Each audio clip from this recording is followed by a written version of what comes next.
6 अवसरों पर चुप रहने में ही होती है आपकी भलाई। तो इन 6 अवसरों पर आप चुप रहें।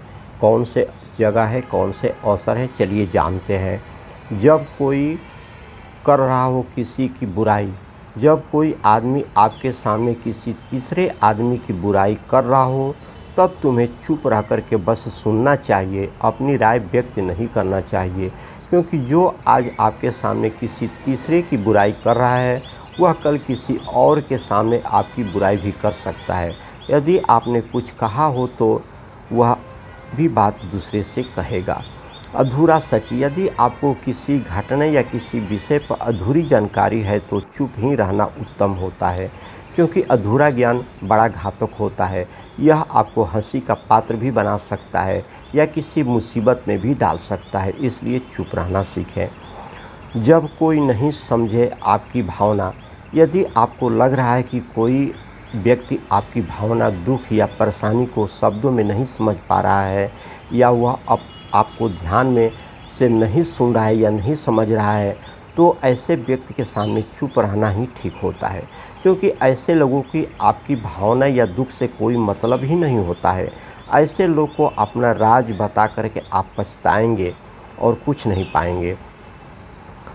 जब कोई इंसान अपना दुख व्यक्त करे, तो कोई इंसान अपने दुख या परेशानी को आपके सामने बता रहा है, तो इसका मतलब यह है कि वह आपको अपना समझ ही कर ही बता रहा है। ऐसे में तुरंत ही उसे समाधान बताने के बजाय चुप रहकर उसकी दुख या समस्या को सुने।